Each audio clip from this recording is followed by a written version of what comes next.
हाँ तो बच्चों, ये वैल्यूएशन ऑफ गुडविल का नेक्स्ट पार्ट है। इसमें भी हम सुपर प्रॉफिट मेथड का प्रैक्टिस करने वाले हैं। तो एक क्वेश्चन और करते हैं। स्क्रीन के ऊपर देखो, इससे पहले की वीडियो जरूर देख लेना।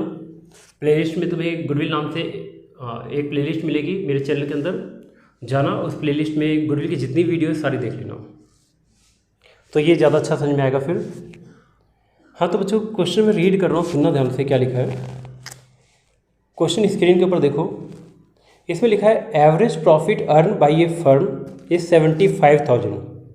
मतलब एवरेज प्रॉफिट बोल दिया है कि 75,000 है, तो हमें एवरेज प्रॉफिट निकालना ही नहीं है। वैसे हम एवरेज प्रॉफिट निकालते हैं total normal profit of all year, उसको डिवाइड करते हैं नंबर ऑफ ईयर से। तो एवरेज प्रॉफिट तो हमें 75,000 दे दिया है। अगर हमें एवरेज प्रॉफिट 75,000 मिल चुका है तो मतलब कि हमारा एक काम आसान हो गया है, वो ये कि हमें एवरेज प्रॉफिट नहीं निकालना। आगे लिखा है which includes under valuation of stock of 5,000 on average basis. इसमें लिखा है कि स्टॉक जो है उसका अंडर वैल्यूएशन वो है 5,000 रुपये का। अंडर वैल्यूएशन क्या होता है बच्चों, समझते हैं थोड़ा सा कि अंडर वैल्यूएशन क्या है। बच्चों मान लो ये हमारा एक प्रॉफिट एंड लॉस अकाउंट हम बनाते हैं। वैसे तो जो क्लोजिंग स्टॉक है वो कौन से अकाउंट में जाता है, ट्रेडिंग अकाउंट में जाता है। लेकिन हम मान लेते हैं trading account profit and loss account एक ही है दोनों, ठीक है। एक इसलिए मान लेते हैं, समझना आसान रहेगा, ठीक है। चाहे ट्रेडिंग हो या प्रॉफिट हो, जाना तो क्रेडिट साइड में ही क्लोजिंग स्टॉक को। तो क्लोजिंग स्टॉक हमेशा हम इस साइड लिखते हैं बाई क्लोजिंग स्टॉक।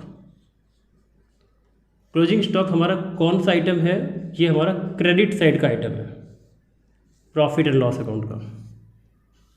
बच्चों भी एक बात समझो, जो क्लोजिंग स्टॉक है वो हमारा क्रेडिट साइड में रिकॉर्ड होता है, ठीक है। ये हमारा, चलो मान लेते हैं ट्रेडिंग अकाउंट है ये।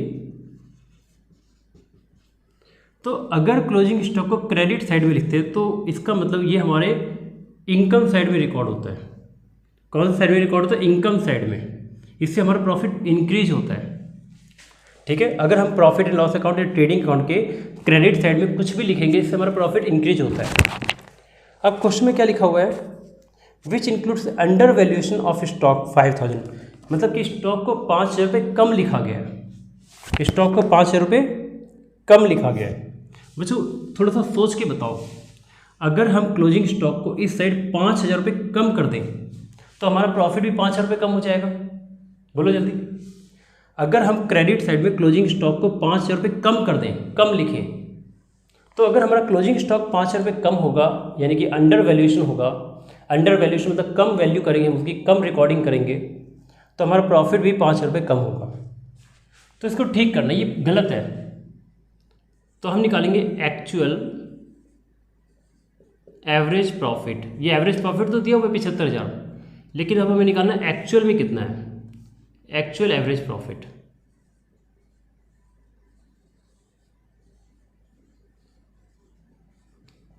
तो बच्चों जो 75,000 का जो प्रॉफिट है, क्लोजिंग स्टॉक को कम लिखने की वजह से इसका प्रॉफिट 5,000 कम हो गया है, तो हम उस 5,000 को जोड़ देंगे और हमें एक्चुअल प्रॉफिट पता चल जाएगा। एवरेज कितना है,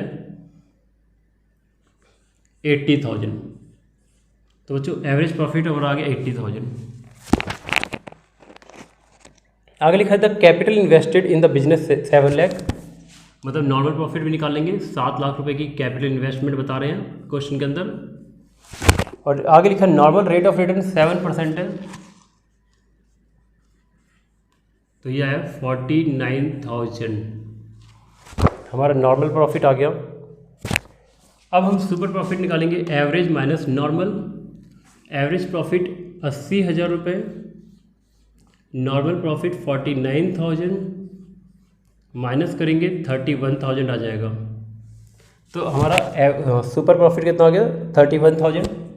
और नंबर ऑफ ईयर परचेज यहाँ पे लिखा हुआ है 5 टाइम। लास्ट में लिखा है calculate goodwill of the firm on the basis of 5 time the super profit. मतलब कि जो सुपर प्रॉफिट है, गुडविल इसका 5 टाइम है। 5 टाइम बोल दे या 5 ईयर परचेज बोल दे, एक ही बात है। तो इससे बच्चों गुडविल निकल कर आई 1,55,000 रुपये। ठीक है, इसको जल्दी से नोट कर लो बच्चों। एक काम, टाइम कम है तो नोट करने के बजाय तुम इसका स्क्रीनशॉट ले लो, बाद में नोट करते रहना। ठीक है, मैं इसको मिटा रहा हूँ। तो हमारा गुडविल निकल के आ गया 1,55,000 रुपये। तो फिर मिटाता हूँ मैं इसको। अगला क्वेश्चन स्टार्ट करते हैं। फार्मूला नहीं मिटा रहा मैं, फार्मूला सेम रहने देता हूँ सारा।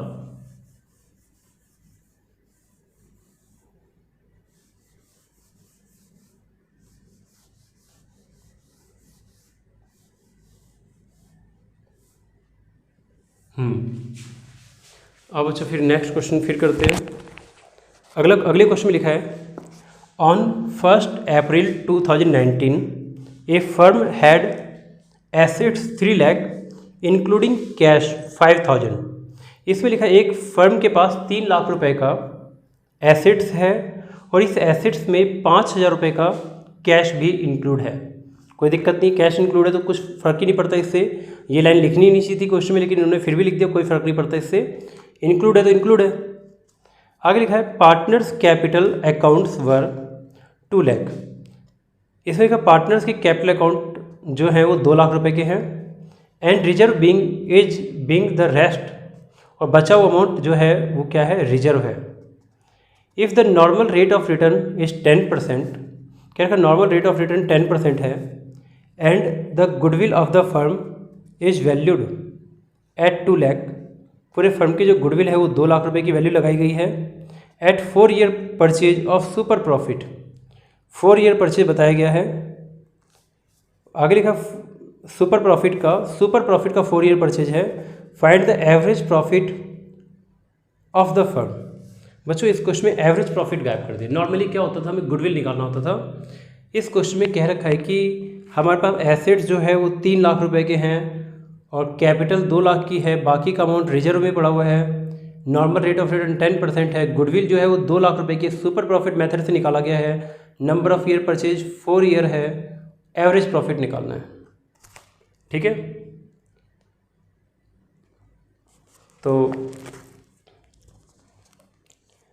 हाँ, तो बच्चों इस क्वेश्चन में कैपिटल एम्प्लॉयड गायब है। तो कैपिटल एम्प्लॉयड का मैंने फॉर्मूला बताया था कि क्या होता है। कैपिटल एम्प्लॉयड निकालने के लिए मैं यहाँ लिख देता हूँ, वर्किंग नोट कर देता हूँ, वर्किंग नोट। तो बच्चों कैपिटल एम्प्लॉयड मैंने निकालना सिखाया था। कैपिटल एम्प्लॉयड मैंने कहा था ऑल एसेट्स मतलब जितने भी एसेट्स हैं सारे एसेट्स, एक्सक्लूडिंग गुडविल जो एग्जिस्टिंग होती है। अच्छा, एक वीडियो पहले देख लेना, मैंने कैपिटल एम्प्लॉयड की एक वीडियो बना रखी है, देख लेना अच्छे से। ठीक है, नॉन ट्रेड इन्वेस्टमेंट और फिक्टिशियस एसेट्स ये माइनस करते हैं।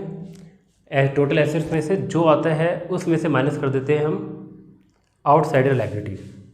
तो कैपिटल एम्प्लॉयड का फॉर्मूला क्या होता है, ऑल एसेट्स में क्या क्या इंक्लूड नहीं करना, excluding goodwill, non trade investment